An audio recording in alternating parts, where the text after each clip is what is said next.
India TV 9 news Maharashtra. बीज में बढ़ा दिया, फर्टिलाइजर में बढ़ा दिया, इंसेक्टिसाइड में बढ़ा दिया, सब में खर्चे बढ़ा दिए और किसान को दाम कम मिलता है। ये तो अब सच है और उसी से किसानों की आत्महत्या हो रही है। महाराष्ट्र की सरकार ने सत्ता में आने के लिए किसानों की कर्जा माफी की घोषणा की थी, लेकिन मुख्यमंत्री रोज घुमा रहे हैं, हम करेंगे करेंगे।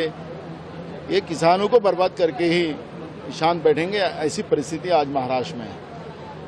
खरीफ हंगाम में लास्ट ईयर, अभी तो नया खरीफ हंगाम शुरू हो गया बारिश का, गए साल के भी पैसे अभी तक किसानों को दिए नहीं सरकार ने, तो स्वाभाविक है किसानों की आत्महत्या हो रही है। और इसलिए आज हमने विधानसभा में स्थगन के माध्यम से हमने ये प्रस्ताव रखा और हमें आज ही इसमें चर्चा होना चाहिए।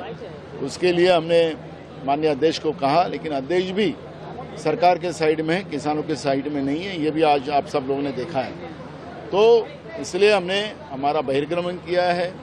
हम जनता की आवाज़, किसानों की आवाज़ हमेशा उठाएंगे, सरकार को झुकाएंगे और न्याय दिला के रहेंगे, यही हमारी भूमिका है। सोयाबीन, तूर, कापूस जो बिक्री थी उसके ऊपर भी अभी परसेंटेज कम कर दीजिए।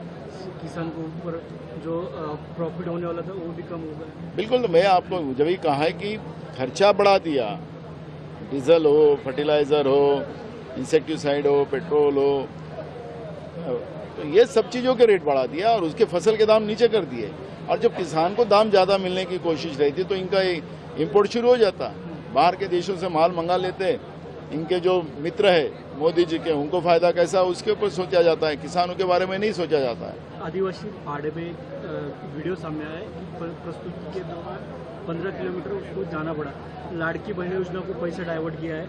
आदिवासी जो पहाड़ है, दलित बस्ती, उधर का निधि, डेवलपमेंट का निधि समाज कल्याण मंत्री कहते हैं कि हमारे पास निधि नहीं। ये किस तरह से देखते हो? देखो, महाराष्ट्र में किसानों की बदहाली आपने देखा होगा कि आज लातूर जिले में एक किसान को बैल नहीं था तो खुद ने अपने को जोत लिया और उसकी बीबी उसको हाँक रही है। ये महाराष्ट्र की परिस्थिति बन चुकी है।